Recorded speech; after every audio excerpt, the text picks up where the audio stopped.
Welcome back.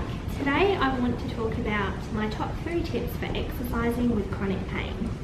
So a lot of the times if you suffer with chronic pain, exercise is something that can exacerbate your pain, can make you feel worse, and is something that should really be done in a controlled environment. By that I mean make sure that the exercise you're doing is helping your body and not hindering your recovery.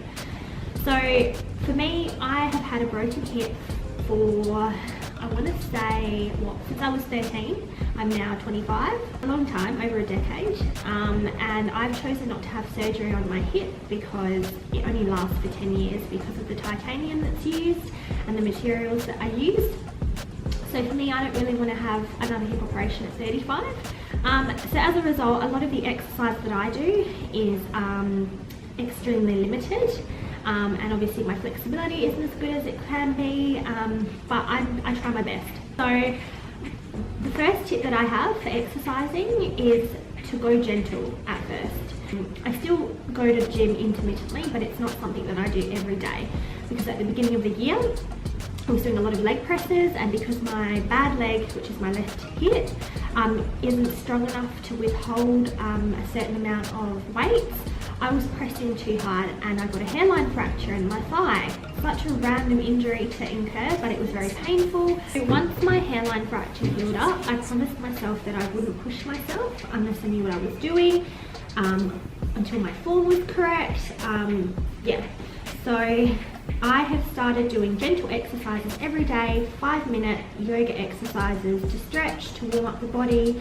I do a few exercises called the downward dog, reach up to the sky, and not to say I don't do squats and things like that, but I make sure that my squats are tailored to my body. So I try and maintain, a particular posture, and then I'll do like a high intensity 10-minute workout where it's, I personally love dancing. For you it could be aerobics, it could be Zumba or whatever.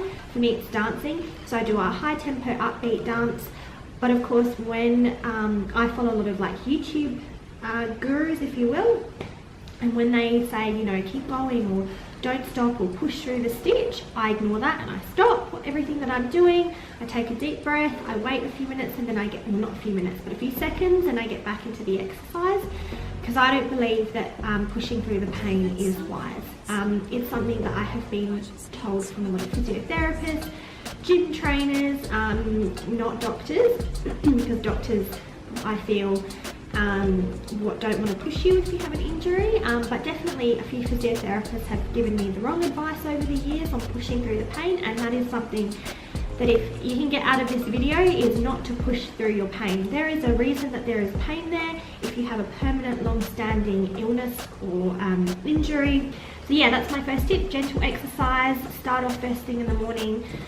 That's when I'm most stiff in my body and most in pain. So gentle exercises helps to lubricate my joints and get me moving for the day. The second tip that I have is know your limits. So we touched on this in the first tip. Sorry, I like to shake when I talk. Yeah, know your limits, know when to say no, know when to stop, know when to rest.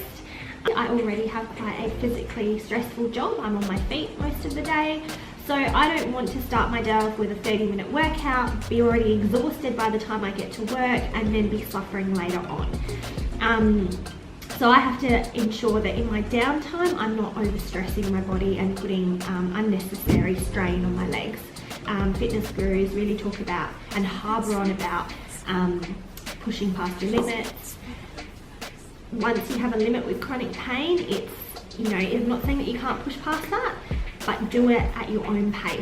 Don't let someone tell you that you have to exercise a particular way or for how long.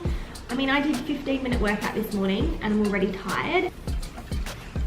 Third tip is be in the right frame of mind.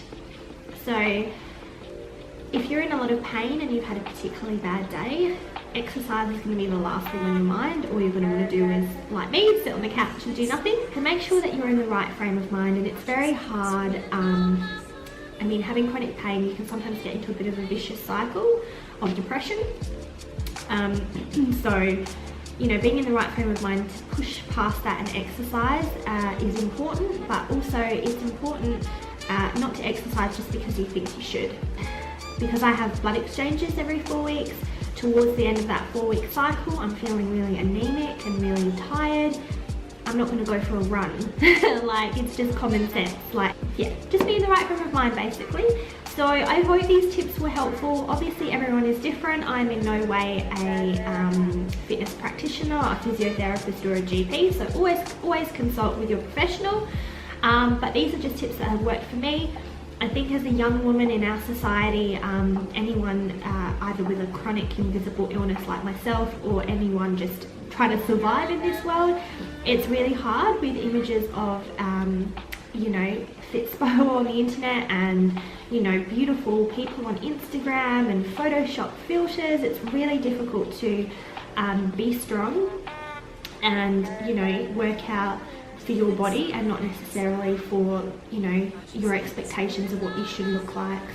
So thank you so much for tuning in. I will be back next week with a new video on staying motivated when chronic illness is getting you down, or whether it's depressing you or causing you anxiety. So until then, thank you so much for listening, and I'll see you later. Bye.